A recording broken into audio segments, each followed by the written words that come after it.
Everyone believed Ethan Cole was the luckiest man in Chicago. He had the penthouse overlooking Lake Michigan, the awards lining mahogany shelves, the perfect wife who turned heads at every charity gala from Navy Pier to the Magnificent Mile. But luck has a cruel way of revealing truth. One rainy October evening, a single accident turned Ethan from a man people admired into a man people avoided. A construction crane collapsed on the Willis Tower extension project he'd designed. Steel beams crushed his spine, leaving him confined to a wheelchair, stripped of independence, and forced to rely on the very woman who once vowed never to leave him. At first, Vanessa stayed. She smiled for cameras outside Northwestern Memorial Hospital. She cried in public, her designer sunglasses hiding perfectly dry eyes. She promised forever to reporters from the Chicago Tribune and Sun-Times. But promises sound different when no one is listening. Behind the mansion doors on Astor Street, Ethan became an inconvenience, a broken reminder of a life Vanessa no longer wanted. And soon, her patience turned into something darker, something cruel. She mocked him in whispers that grew into shouts. She humiliated him in ways that made grown men look away. She brought strangers home without shame, their laughter echoing through rooms where Ethan once hosted architectural conferences. And when a quiet young maid from rural Georgia witnessed it all, Vanessa only laughed louder. Because in her world, power only flowed one way. Down. Always down. What Vanessa didn't know was that humiliation has a memory, that loyalty has teeth, that the universe keeps receipts even when humans forget. The day she poured dirty dishwater over her disabled husband's head, the day she did it while guests were arriving, while the maid stood frozen with a dinner plate in her hands, was the same day her downfall quietly began. And when everything finally turned against her, when her designer world crumbled like the buildings Ethan once designed, there would be no one left to save her. Not the society friends who vanished, not the lawyers who stopped returning calls, not even the mirror that once reflected her beauty. This is the story of how cruelty becomes evidence, how invisible people become witnesses, how a woman who thought she held all the cards discovered she'd been playing against someone who'd already won. This is what happened when Vanessa Cole forgot that powerless doesn't mean defeated. Ethan Cole's name used to open doors across 3 states. At 38, he was the youngest senior architect at Morrison & Klein, the firm that had redesigned half of Chicago's skyline. His portfolio read like a love letter to modern American architecture. The sustainable housing complex in Detroit that won international awards, the waterfront development in Milwaukee that became a city landmark, the green-certified office towers in downtown Indianapolis that politicians still used in campaign ads. He'd started from nothing. A kid from Gary, Indiana, who'd worked construction summers to pay for community college, then transferred to the University of Illinois on scholarship. He'd drawn buildings on napkins during lunch breaks, studied Mies van der Rohe and Frank Lloyd Wright until their principles lived in his bones. By 30, he was earning 6 figures. By 35, he'd tripled that and bought the Astor Street mansion, 4 stories of limestone elegance in Chicago's Gold Coast, the kind of address that made other architects jealous. That's where he'd met Vanessa. She was 29, stunning, and standing in the foyer of a Lincoln Park gallery opening, talking about art she clearly didn't understand but wore like expensive jewelry. Ethan had been there for the architecture.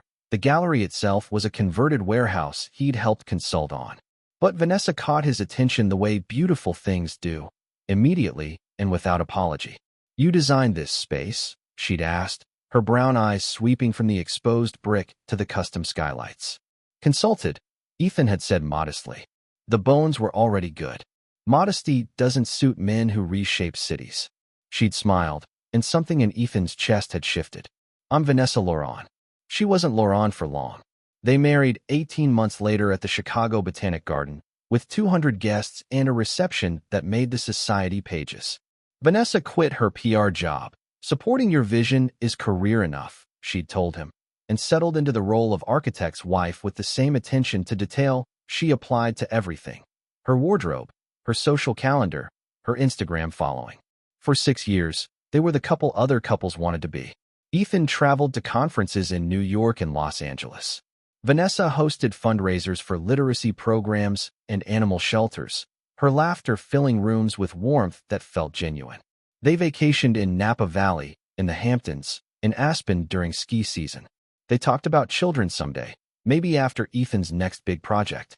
That project was the Willis Tower extension, a 10-story addition to Chicago's most iconic building, designed to house tech offices and luxury condos. It was the kind of commission that came once in a career, the kind that meant Ethan's name would be carved into the city's architectural history. He'd worked on it for 2 years, refining every detail, solving impossible engineering challenges, presenting to boards and investors who initially doubted a black architect from Gary could handle something so prestigious. October 14th was supposed to be a celebration. The structural frame was complete. The crane operators were preparing for the final beam placement. Ethan had driven to the site that morning in his Tesla, coffee from Intelligentsia in hand, ready to watch his vision take physical form. He remembered standing near the southern edge of the construction zone, hard hat on, talking to the site manager about window installation timelines. He remembered the sound, not a crash, but a groan, like the sky itself was tearing. Then he remembered nothing. The crane stabilizer failed. 40 feet of steel boom came down like God's fist, bringing scaffolding and crossbeams with it. 3 workers died instantly. Ethan survived, but the L4 and L5 vertebrae in his spine didn't. He woke up 4 days later in Northwestern Memorial, Vanessa's face swimming into focus above him. "You're okay," she'd whispered, tears streaming down her cheeks. "You're going to be okay." But the neurosurgeon's words, delivered with clinical gentleness that afternoon, told a different story.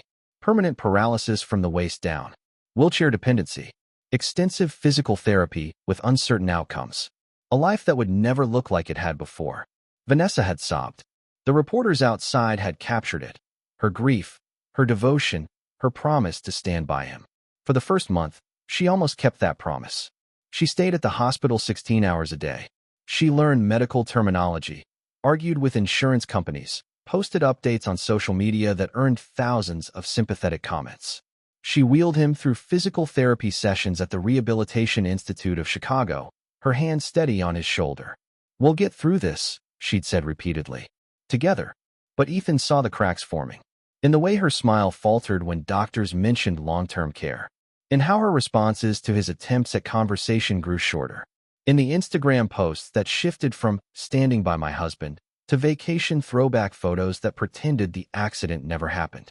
By the time they brought Ethan home to Astor Street in December, Vanessa's patience had worn thin as the ice on Lake Michigan.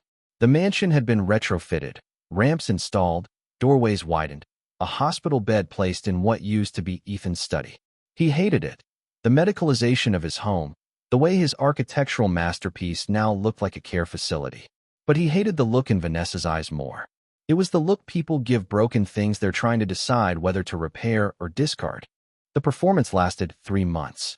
Vanessa played the devoted wife beautifully at first, one of her many talents. She'd grown up in Evanston watching her mother manipulate social circles with smiles and strategically timed charity work, learning early that appearance mattered more than truth. So she appeared devoted. When Ethan's former colleagues visited during those early weeks, Vanessa served coffee in their best china, her hand resting protectively on Ethan's shoulder. She spoke in soft tones about adjusting to our new normal and focusing on what we still have. She posted carefully curated photos. Ethan reading architectural magazines, the 2 of them watching sunsets over the lake, inspirational quotes about resilience overlaid on filtered images. The likes and comments poured in. "You two are so strong. True love conquers all. Vanessa, you're a saint." Behind the camera, the truth was uglier. Vanessa stopped helping him dress by February. The first time Ethan asked for assistance with his shirt, she'd sighed so deeply it sounded like she was excavating her soul. "Can't you do it yourself?" she'd snapped. "The buttons, my hands shake sometimes, the medication. Figure it out, Ethan. I can't do everything." She started spending more time out. Lunch with friends that stretched into dinner. Spa appointments that took all afternoon. Shopping trips to Michigan Avenue that returned her home with bags, but not apologies for leaving him alone. Ethan tried to adapt. He learned to dress himself through stubborn trial and error, his fingers fumbling with buttons until sweat soaked his collar. He ordered groceries online. He set up his laptop at accessible height to continue consulting work remotely. The firm had gently suggested he take a temporary, leave that both of them knew would become permanent. But some things he couldn't do alone, like reaching the kitchen cabinets, like accessing the second floor where their bedroom used to be, like maintaining the dignity of his own body when certain needs arose. Those were the moments Vanessa's cruelty showed its teeth. "You want me to what?" she'd asked one evening when he'd called for help after a bathroom accident. Her voice carried from the living room where she'd been scrolling through her phone. "Ethan, this is disgusting. I just need—" "No." She appeared in the doorway, her face twisted with revulsion. "I didn't sign up for this. I married an architect, not an invalid who can't even—" "Vanessa, please. Don't Vanessa, please me. Get a nurse. Get someone. But don't expect me to wipe your ass like you're a goddamn child." She'd left him there, doors slamming behind her.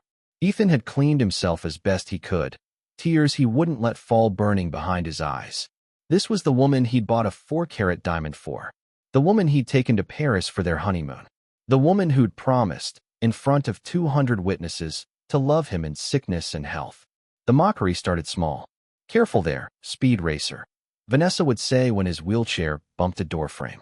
"Need me to cut your food? Oh wait, your hands work fine. Just your legs that don't. Maybe if you'd been more careful on that construction site, we wouldn't be living in a hospital now." Each comment landed like a small cut. Individually, they were survivable. Collectively, they bled him dry. By April, Vanessa stopped pretending even for guests. When Ethan's mother visited from Gary, bringing homemade soup and gentle concern, Vanessa stayed upstairs. When Morrison and Klein's managing partner stopped by with a severance check and awkward platitudes, Vanessa answered the door in workout clothes and made no effort to hide her impatience. "He's in there," she'd said, gesturing vaguely toward the study. "I have a Pilates class." The night everything truly shattered was in late May. Ethan had been working on a freelance project, a small residential design for a former client who'd stayed loyal. He was at his drafting table, the modified one he could access from his wheelchair, when he heard unfamiliar laughter from upstairs. Male laughter. He wheeled to the base of the stairs he could no longer climb, and called up, "Vanessa?" Silence. Then footsteps. Vanessa appeared at the landing, her hair disheveled, wearing a silk robe Ethan had bought her for their anniversary. Behind her, a man emerged. Younger, fit, wearing expensive casual clothes that screamed trust fund. "Ethan, this is Marcus," Vanessa said with surreal calmness. "We're working on a charity event together. At 10 o'clock at night? In our bedroom." Vanessa's smile was knife-sharp. "Your study, actually. You can't get up there anyway, so I've been using it." The man, Marcus, had the decency to look uncomfortable. "I should go." "No," Vanessa said, her eyes never leaving Ethan's face. "Stay? Ethan understands. Don't you, baby? You understand that I have needs. That I can't live like a nun just because you can't." "Get out," Ethan said quietly. "This is my house, too." "I said get out. Both of you." Marcus left quickly. Vanessa descended the stairs slowly, deliberately, each step a small violence. "You don't give me orders," she said when she reached the bottom. "You don't get to play Lord of the Manor from a wheelchair. This is what our life is now, Ethan. Either accept it or leave." "Leave? This is my house." "Prove it. Walk upstairs and throw me out." She leaned close, her perfume overwhelming. "Oh wait, you can't." She'd walked away laughing. Ethan sat in the dark for hours that night, staring at the life he'd built that now felt like a prison. The mansion that was supposed to represent success now represented everything he'd lost. The wife who was supposed to be his partner had become his warden. He thought about calling his mother, about calling a lawyer, about calling anyone. But shame is a powerful silencer. How do you tell people your wife humiliates you? How do you admit that the woman you love treats you like broken furniture? How do you explain that you're trapped in your own home by more than just your disability? So Ethan said nothing. And Vanessa, sensing his silence, grew bolder. Lena Brooks arrived on a Tuesday morning in June, carrying everything she owned in 2 suitcases and a backpack.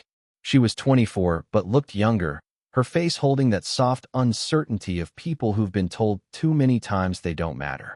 She stood 5'4", slender, with dark hair pulled into a practical ponytail and brown eyes that observed more than they revealed. The agency had sent her.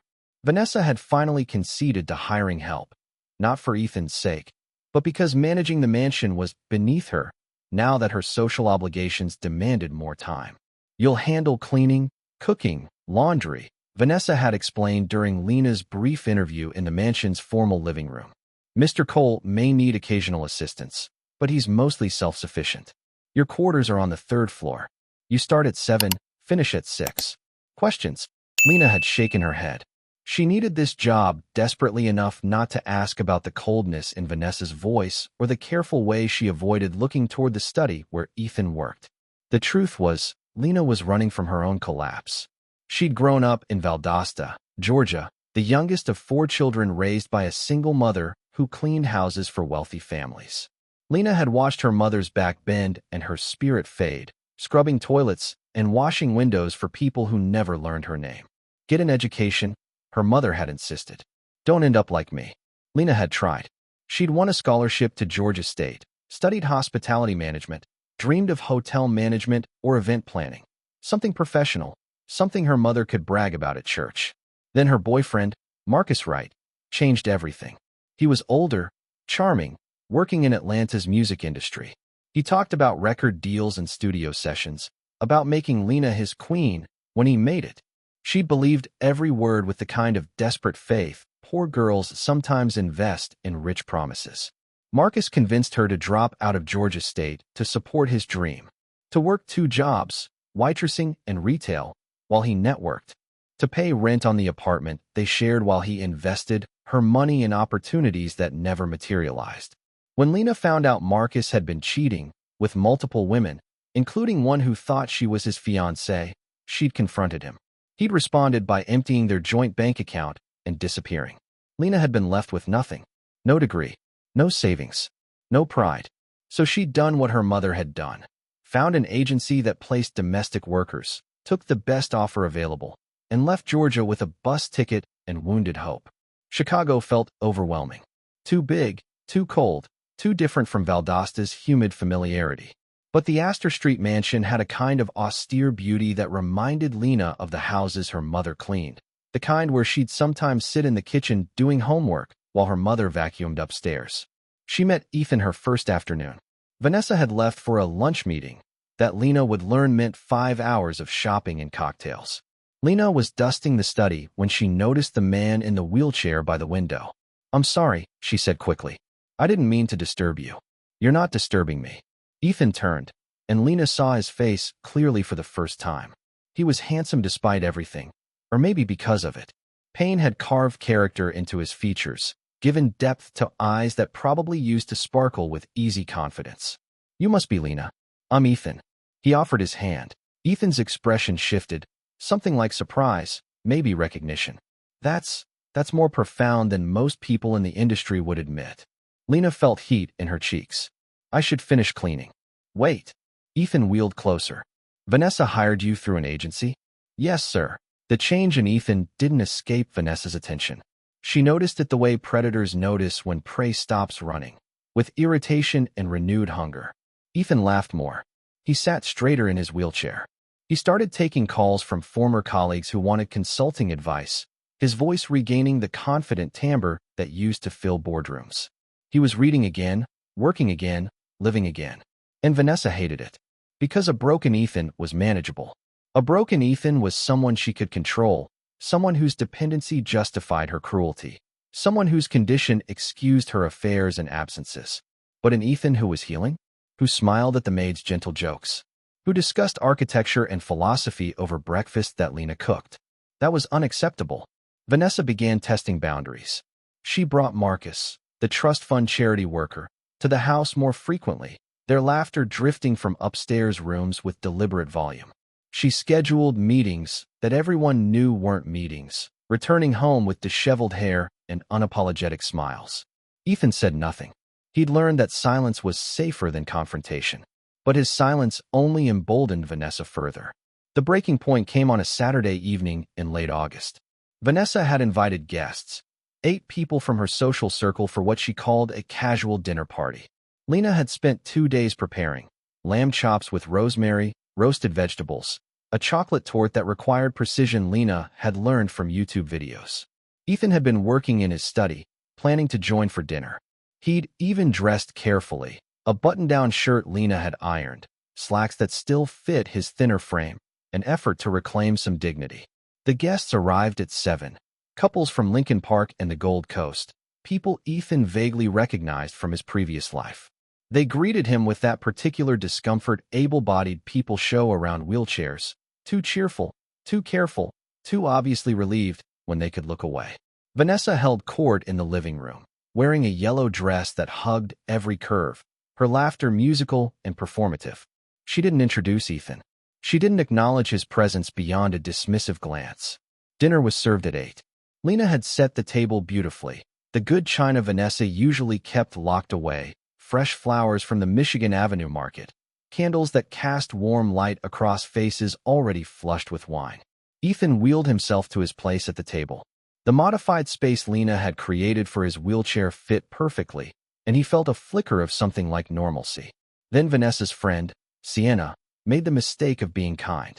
"Ethan, Vanessa mentioned you're doing consulting work again? That's wonderful." "Some residential projects," Ethan said. "Nothing like the Willis Tower, but it keeps my mind sharp." "The Willis Tower extension was going to be magnificent," another guest said. "Such a tragedy what happened." Vanessa's fork clinked against her plate. The sound was small but sharp, a warning shot. "Yes, well, tragic doesn't pay bills," Vanessa said lightly. "We're living off my investments now. My financial planning. My decisions." The table went quiet. Ethan's jaw tightened. "We're living off my disability settlement and the equity in this house that I purchased. Purchased with money you can no longer earn." Vanessa smiled, poisonous and sweet. "Let's not pretend you're contributing anything meaningful, darling." "Vanessa," Sienna started. "What? We're all adults here. We can speak honestly about Ethan's limitations." Vanessa sipped her wine. "He used to design buildings. Now he can barely design a path across the living room without bumping into furniture." The cruelty landed like a slap. Ethan's hands gripped his wheelchair arms. "That's enough." "Is it?" Vanessa stood, swaying slightly. She'd been drinking since afternoon. "Because I don't think I've said nearly enough. I've been silent for months while everyone congratulates me for standing by my disabled husband. Like I'm a saint. Like I don't deserve credit for staying with half a man." "Jesus," Vanessa. Marcus, present at the table, looked horrified. "Don't Jesus Vanessa me. You know what it's like. You've heard me complain." She turned to the table. "He can't walk. Can't work properly. Can barely function without help. And I'm supposed to smile and pretend this is the life I signed up for." Lena appeared in the doorway from the kitchen, dinner plate in hand, frozen. Vanessa saw her, and something ignited. "Oh, perfect. The help is here. Lena, darling, bring that over."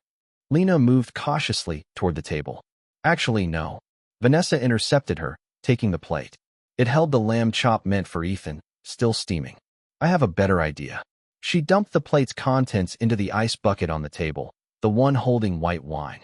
Then she poured the entire slushy mixture into a serving bowl, added the remnants of the salad, some leftover sauce.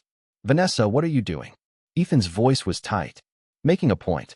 She lifted the bowl and walked to where Ethan sat at the table. Every guest watched, paralyzed by the surreal horror unfolding. "You want dinner, honey?" Lena didn't speak as she helped Ethan to his study. She didn't ask if he was okay, didn't offer meaningless comfort, just carefully wheeled him away from the disaster of the dining room, her hands steady on the wheelchair handles even as her heart thundered in her chest. In the study, she helped him transfer to the leather chair by his desk, the one with proper back support, and then quietly gathered towels from the bathroom. "I can do it," Ethan said, his voice barely above a whisper. "I know you can." Lena began gently wiping the sauce from his face. "But you don't have to." Something broke in Ethan then. Not violently, but completely. His shoulders started shaking, and Lena realized he was crying. Not the loud, dramatic sobs of someone seeking attention, but the quiet, devastating tears of a man whose dignity had just been publicly shredded. Lena set down the towel and knelt beside his chair. She didn't hug him, didn't patronize him with platitudes, just took his hand and held it while he shattered. "She's right," Ethan finally said. "I'm useless. I can't even." "Stop." Lena's voice was firm. "Don't you dare let her poison get inside your head." Lena started arriving earlier, staying later. Not because Vanessa demanded it, but because she and Ethan had developed a rhythm that felt necessary to both of them. Vanessa's rage simmered for 3 days before crystallizing into action. She'd watched Lena and Ethan through doorways and over balconies, cataloging their interactions with the focused attention of someone building a case. The early morning coffee, the shared meals, the laughter that came too easily for two people who'd known each other mere months. It disgusted her, not because she loved Ethan. That ship had sailed the moment his spine shattered, but because his happiness without her was an indictment. Proof that she'd been the problem, not his disability. Vanessa couldn't allow that narrative. She started with Marcus, not the trust fund one, but her divorce attorney. Marcus Goldstein had an office in the Loop with views of the Chicago River and a reputation for ruthless efficiency. I want everything, Vanessa told him over martinis at Gibson's Steakhouse. The house, the settlement money, spousal support. All of it. Marcus, the attorney, raised an eyebrow. On what grounds? Abandonment. He's checked out of the marriage. Living in that study like a hermit. Refusing marital relations. Vanessa, he's in a wheelchair. A judge will see a wife who's been patient and supportive for almost a year while her husband withdrew emotionally. Who can testify that she tried everything? Vanessa leaned forward. I have social media proof. Months of posts about standing by him. Witnesses who saw me at the hospital, at therapy sessions. They also saw you dump dinner on his head. Vanessa waved dismissively. A moment of understandable frustration after months of caregiving. I'll cry. I'll apologize. I'll say the stress broke me temporarily. She smiled. Juries love a beautiful woman who cries well. Marcus made notes. What about the maid? What about her? She's a witness. She could testify to your treatment of Ethan. She's a minimum wage domestic worker with no education and a background I'm willing to bet isn't perfect. Who's going to believe her over me? But Marcus's question planted a seed. Lena was a problem. More than that, Lena was becoming Ethan's source of strength. Without her, he'd crumble. With her testimony, Vanessa's narrative would fall apart. So Lena needed to go. Vanessa spent 2 days formulating the plan. It needed to be sophisticated enough to be believable, but simple enough to execute quickly. She couldn't risk Lena building a longer relationship with Ethan, couldn't allow more time for their bond to deepen into something harder to break. The answer came from an unlikely source, Vanessa's jewelry collection. She'd accumulated pieces worth hundreds of thousands over the years, gifts from Ethan, inheritance from her grandmother, purchases she'd justified as investments. A diamond tennis bracelet, emerald earrings, a vintage Cartier watch, all insured, all documented, all perfect. On a Wednesday afternoon when Lena was grocery shopping, Vanessa moved several pieces from her jewelry box to Lena's room on the 3rd floor. She tucked them carefully, the bracelet under the mattress, the earrings in a sock drawer, the watch in a toiletry bag. Then she waited. That evening, over dinner she'd ordered from Gibson's, because cooking was beneath her, Vanessa mentioned casually that she couldn't find her tennis bracelet. The diamond one Grandma left me. Have you seen it, Lena? Lena looked up from where she was clearing plates. No, ma'am. Where did you last have it? My jewelry box. But it's gone. Vanessa's voice carried just enough distress. Along with my emerald earrings. And my watch. Ethan frowned. When did you notice? Today. I'm not accusing anyone. I'm just stating facts. Vanessa pulled out her phone. But I should probably file a police report. For insurance purposes. Vanessa, that's not necessary, Ethan said. Lena hasn't. You're defending her awfully quickly. Vanessa's voice sharpened. Interesting. The police arrived within an hour. 2 officers from the 18th District, bored and efficient. They took statements, examined the jewelry box, asked standard questions. When they asked to search the house, Vanessa graciously agreed. Including the staff quarters? The female officer asked. Of course. We have nothing to hide. Lena stood in the foyer, trembling. Ethan wheeled beside her, his hand finding hers. They won't find anything, he said quietly. I know. But 10 minutes later, the officers descended from the 3rd floor carrying evidence bags. Through the clear plastic, Lena could see diamonds catching light. Ma'am, we found these items in your room, the male officer said to Lena. Under your mattress and in your personal belongings. Lena's legs nearly gave out. That's impossible. I didn't. Someone planted. Ma'am, you have the right to remain silent. She didn't take anything. Ethan's voice cracked with fury. Vanessa, tell them this is a mistake. Vanessa covered her mouth, her performance Oscar-worthy. Oh my God. Lena, why? We trusted you. This is a setup. Lena's voice broke. Mrs. Cole, please, you know I wouldn't. I know you had access to every room in this house. I know you handled my jewelry when cleaning. I know. Vanessa dissolved into sobs. I can't believe this.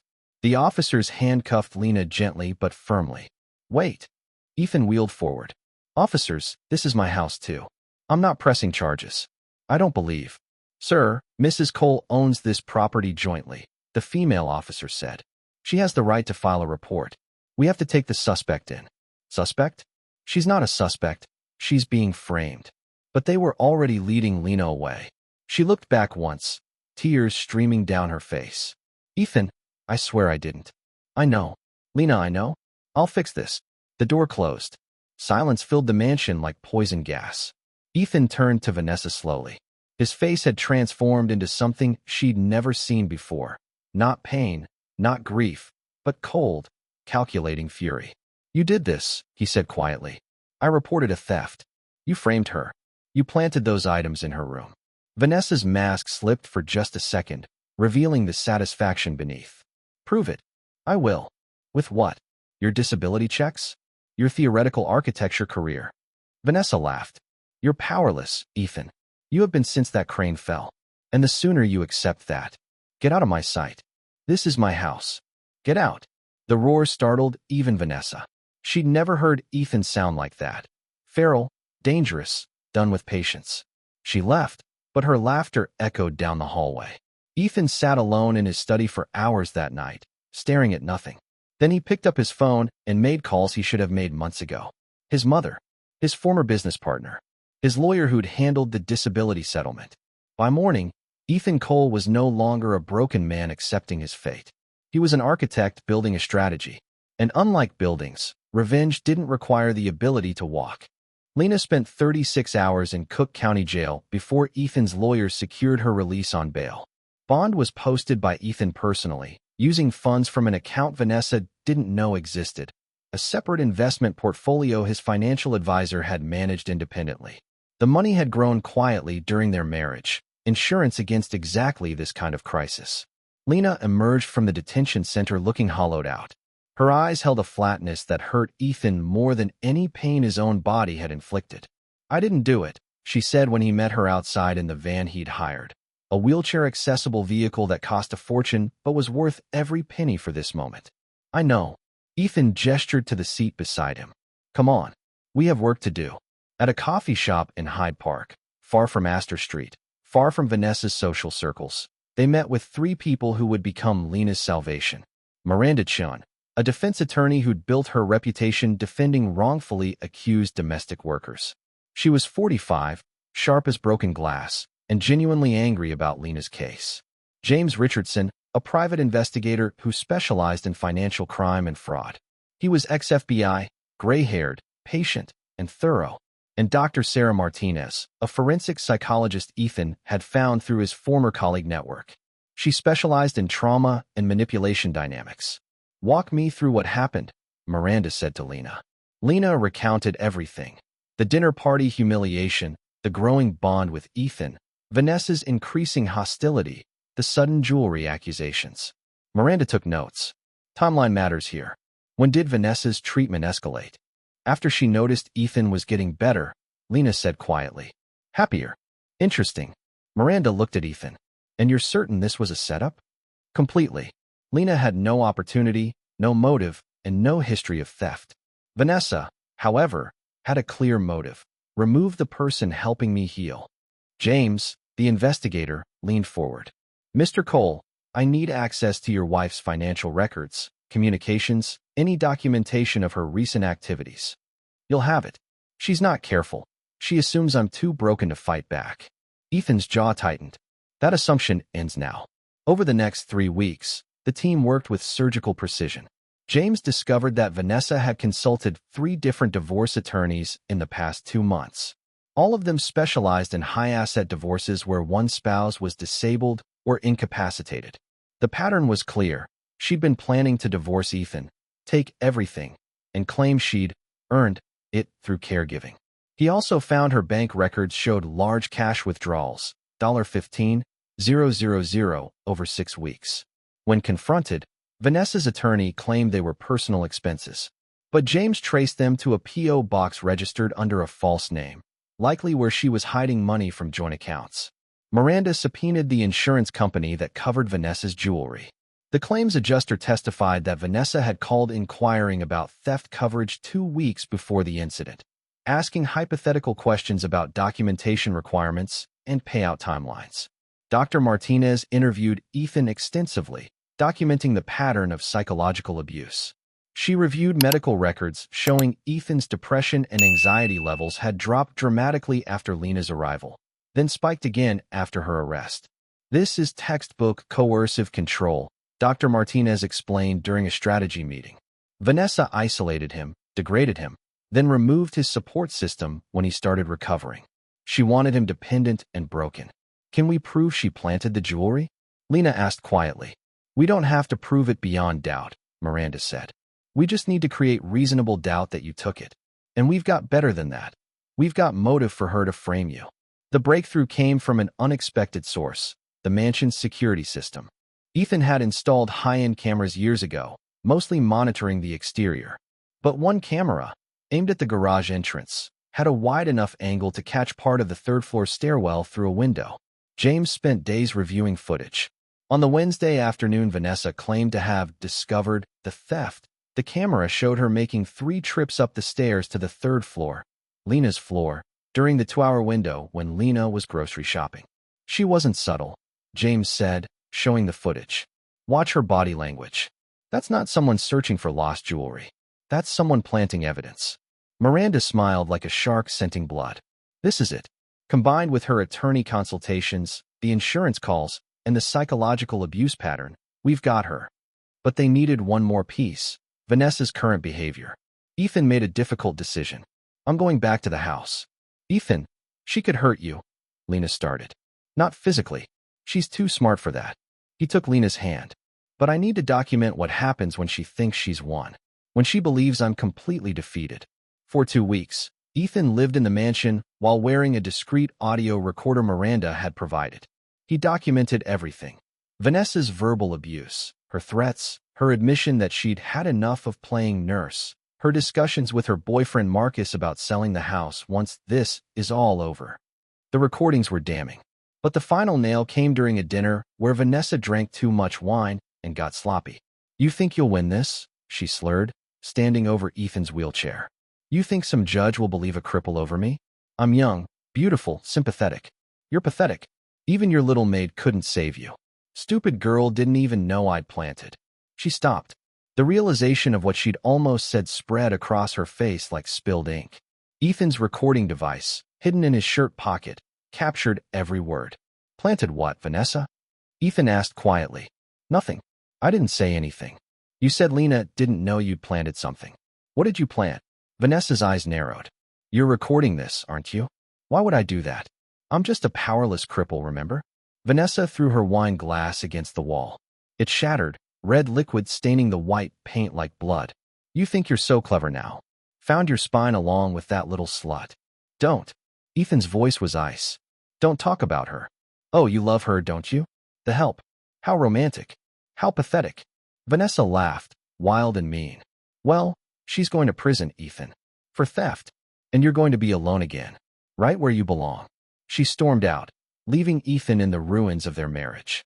But he wasn't alone. 2 days later, Miranda filed a motion to dismiss charges against Lena, supported by 200 pages of evidence, security footage, financial records, audio recordings, expert testimony. And simultaneously, Ethan filed for divorce. The paperwork cited abuse, fraud, and irreconcilable differences. It requested the mansion, purchased with his money before marriage, half the marital assets, which he could prove Vanessa had tried to hide, and a restraining order. When Vanessa was served the papers at a yoga class in Lincoln Park, her scream could be heard 2 studios away. The trap had closed, and this time, she was the one who couldn't escape. The Cook County Courthouse felt like a cathedral of judgment. Lena's criminal case was heard first in late September. Miranda had pushed for the earliest possible date, knowing that public attention would help, and that Vanessa's credibility would be crucial to Ethan's divorce proceedings. The prosecution's case collapsed within 2 days.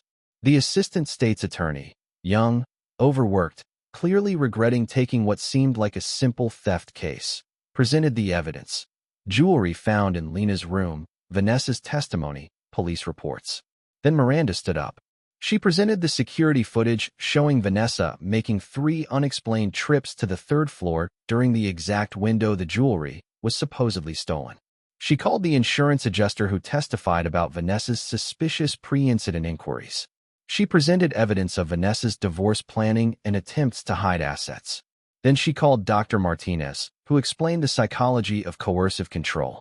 Mrs. Cole exhibited a clear pattern of isolating her disabled husband, then removing anyone who offered him support. When Miss Brooks became that support system, she became a threat that Mrs. Cole needed to eliminate. The prosecutor objected weakly. Speculation, Your Honor. It's expert analysis based on documented behavior, Miranda countered. And I have audio evidence to support it. She played the recording, gasps from the gallery. That was after the marriage was already. Vanessa floundered. Your husband was at home, in his wheelchair, believing you were at a charity event, while you were posting about forever and sleeping with another man. Miranda's voice was surgical. This is your definition of devotion? The pattern repeated. For every sympathetic narrative Vanessa tried to construct, Miranda had evidence to demolish it. The testimony took 5 days. Then came the moment everyone had been waiting for, Ethan taking the stand. He wheeled himself to the witness box, head high. For 90 minutes, he described the marriage's transformation after the accident, the mockery, the humiliation, the isolation, the moment Vanessa poured food on him in front of guests. Why didn't you leave sooner? Miranda asked gently. Because she convinced me I was worthless, Ethan said quietly. That no one else would tolerate me. That I should be grateful she stayed at all. He paused. It took Lena treating me like a human being to remember I was one. In the gallery, Lena cried silently. Vanessa's attorney tried to discredit Ethan on cross-examination, suggesting his disability had made him emotionally unstable, that he'd misinterpreted Vanessa's frustration as abuse. Mr. Cole, isn't it true that your condition requires significant care that would strain any relationship? My condition requires adaptations, Ethan said calmly. Not cruelty. My physical therapist never dumped food on me. My doctor never called me half a man. Lena helped me daily without once making me feel like a burden. He looked directly at Vanessa. The problem wasn't my disability. It was her character. The courtroom erupted in applause. Judge Williams had to gavel for order. The verdict came 3 days later. Judge Williams read her decision aloud, her voice carrying the weight of righteousness. This court finds that Mrs. Vanessa Cole engaged in a systematic pattern of abuse, manipulation, and fraud against her disabled spouse. Her actions were not those of a frustrated caregiver, but of a calculating abuser who saw her husband's disability as an opportunity for control and eventual financial gain. Vanessa's face drained of color. The court awards Mr. Ethan Cole the following: sole ownership of the marital residence, purchased with his premarital funds, 60% of all marital assets, reflecting Mrs. Cole's attempts to hide community property, and a restraining order prohibiting Mrs. Cole from contact with Mr. Cole or Miss Lena Brooks. Miranda had to physically restrain Ethan from celebrating. Furthermore, Judge Williams continued, this court is referring evidence of Mrs. Cole's perjury and potential fraud to the state's attorney's office for possible criminal prosecution related to the false theft allegations against Miss Brooks. Vanessa stood, swaying. Your Honor, this is justice, Mrs. Cole. Perhaps late, but justice nonetheless. Outside the courthouse, cameras flashed as Ethan and Lena descended the ramps. Reporters shouted questions. Microphones appeared like mushrooms. Ethan stopped, turning to face them. For months, my wife convinced me that my disability made me less than human, that I deserved whatever treatment she gave me, that I was powerless. He paused, his voice strengthening. She was wrong. Disability doesn't equal powerlessness, and cruelty always leaves evidence. What's next for you, Mr. Cole? A reporter called. Ethan smiled, genuine and free. Healing, building, living. As they drove away from the courthouse in the accessible van, Lena finally spoke. What really happens now? Now, Ethan looked at the Chicago skyline, the buildings he'd once helped design, the city he'd once conquered. Now we figure out who we are without her shadow. Behind them, In the courthouse parking lot, Vanessa sat in her Mercedes, mascara running, designer clothes rumpled, phone buzzing with messages from former friends suddenly too busy to talk. She'd lost everything. And the worst part? She'd done it to herself. 6 months later, the mansion on Astor Street looked different. The hospital bed was gone from the study, replaced with drafting tables and proper lighting. The ramps were still there. They'd always need to be, but they no longer felt like medical equipment. They were just part of the house, like the stairs had once been. Lena was cooking breakfast when Ethan wheeled into the kitchen, morning sun painting everything gold. "Coffee's ready," she said, pouring without asking. "Black, no sugar, exactly how he liked it." "You know you don't have to do this anymore," Ethan said. "You're not my employee." "I know." Lena smiled, setting down pancakes. "I'm your friend. Friends make breakfast. Friends who live in the guest suite rent-free while attending DePaul University." Lena's smile widened. She'd started classes in January, hospitality management, the degree she'd abandoned years ago. Ethan was paying tuition as thanks for everything she'd done, though they both knew her presence was worth more than money. "How's the project going?" Lena asked, nodding toward the study. "Better than expected." Ethan pulled out his phone, showing her renderings. "The client loved the sustainable housing design.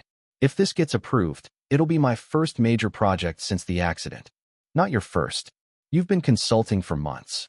"First one with my name on the blueprints." Ethan studied the images with pride he'd thought was gone forever. Small complex in Pilsen. Affordable units for disabled residents. Fully accessible, beautiful, dignified. Designing for the life you understand now. Exactly. They ate in comfortable silence, the kind that comes from trauma survived together. Through the window, Lake Michigan sparkled under April sun, promising warmer days ahead. The doorbell rang. Lena answered to find Dr. Martinez, the psychologist who'd testified at the trial. She'd been working with both of them, helping process the abuse, the betrayal, the rebuilding. "Sorry I'm early," Dr. Martinez said, carrying her familiar leather bag. "Traffic was better than expected." "You're never early. We just like being ready early now." Lena gestured toward the study. "Want coffee first?" "Always." During the session, Dr. Martinez guided them through the work of distinguishing between help and dependency, care and control. "Ethan, you've made significant progress," she said. "Your anxiety scores have dropped. Depression minimal. How do you feel about where you are?" "Grateful," Ethan said honestly. "A year ago, I thought my life was over. Now I'm working, designing, living independently. With support," Dr. Martinez corrected gently. "Support isn't failure, Ethan. It's wisdom." "With support," he agreed. "From Lena, from my mother, from the physical therapy team, from friends who came back once Vanessa was gone." He paused. "I thought needing help meant I was broken. Now I understand it just means I'm human." Dr. Martinez turned to Lena. "And you? How's school treating you?" "Hard but good. Like it's supposed to be." Lena's fingers played with her coffee mug. "Sometimes I still feel like that girl who got scammed by her boyfriend. Like I'm waiting for everything to collapse again." "That's normal. Trauma teaches us to expect betrayal." Dr. Martinez leaned forward. "But you're building evidence against that expectation. Every day you succeed, every class you pass, every healthy boundary you maintain. It's all data proving you can trust yourself." After the session, Ethan had a video call with his mother and Gary. Her face filled the screen, warm and proud. "Baby, I saw the article in the Tribune. About your new project. You read the Tribune now?" "When my son's in it, I do." She laughed. "Says you're redefining accessible architecture for the disabled community." "That true. I'm trying. Using everything I've learned this past year." Ethan smiled. "Turns out getting my spine crushed taught me things no architecture school could." His mother's expression softened. "I wish you'd call me sooner. When Vanessa was hurting you." "I was ashamed, Mama." "Nothing to be ashamed of. You survived. That's what matters." They talked for an hour, about family, about his cousin's kids, about the Gary neighborhood changing.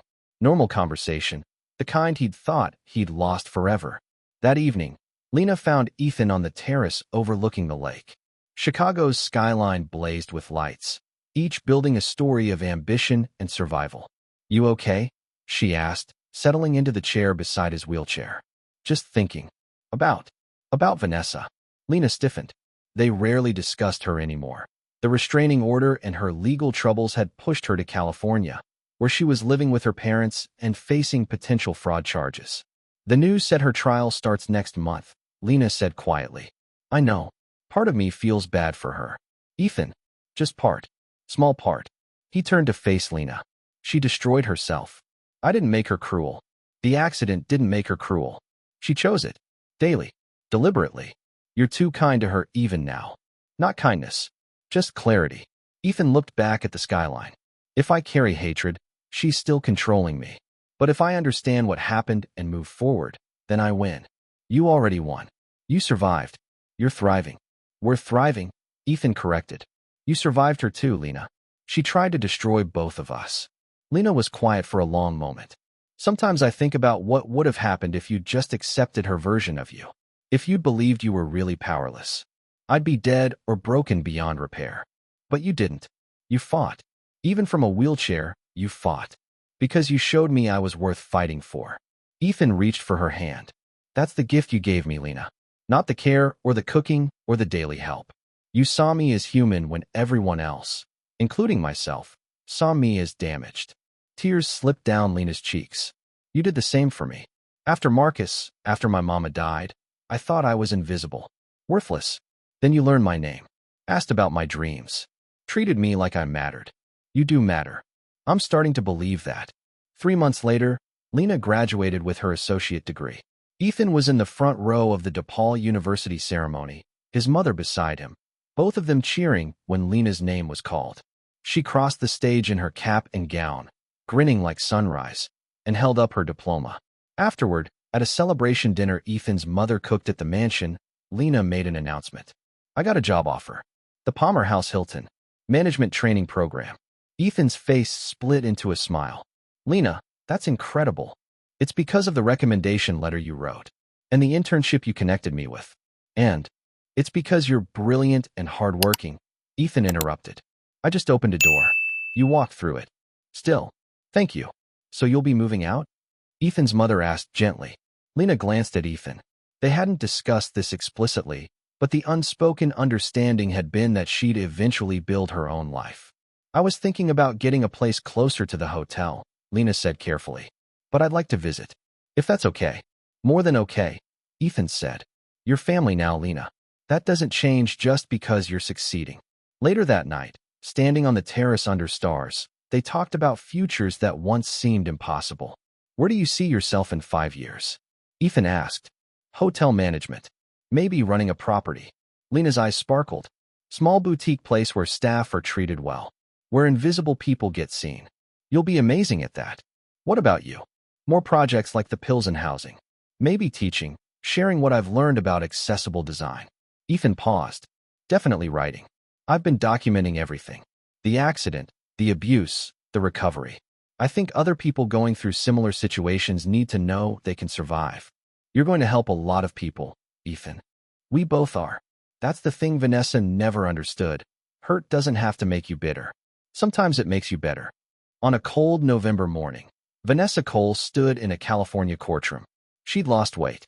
Her designer clothes hung differently. The confidence that once armored her had cracked, revealing something smaller underneath. The judge, a stern white man unmoved by beauty, read the verdict. Guilty of perjury. Guilty of filing false police reports. Guilty of fraud. Vanessa's attorney had plea bargained down for more serious charges, but she was still facing 2 years in prison and permanent damage to her reputation. In Chicago, Ethan received the news by text from Miranda. He read it twice, then set down his phone. Everything okay? Lena asked. She'd stopped by to drop off groceries before her shift at the Palmer House. Vanessa's sentencing came through. 2 years. How do you feel? Ethan considered the question honestly. Relieved. Not happy. I don't take joy in her suffering. But relieved that there's justice. That what she did has consequences. That's healthy. Dr. Martinez would be proud. Ethan smiled. You heading to work? Yeah. Big convention week. Stressful but exciting. Lena hesitated. Dinner Sunday? I'm trying a new recipe Mama used to make. I'll be here. After she left, Ethan sat at his drafting table, looking at blueprints for his next project, a community center in Gary, in the neighborhood where he'd grown up. A place with wheelchair ramps and accessible bathrooms and spaces designed for every kind of body. Outside, Chicago stretched toward the horizon, each building a testament to human resilience and vision. Ethan picked up his pencil and began to draw. Not the man he'd been before the accident. That man was gone, lost under steel and pain and transformation. But someone better. Someone who'd learned that strength isn't measured by what you can walk toward, but by what you refuse to walk away from. Someone who discovered that the greatest architecture isn't buildings at all. It's the reconstruction of a broken self into something worth living in. Someone who'd survived. And in surviving, learned how to truly live. The end.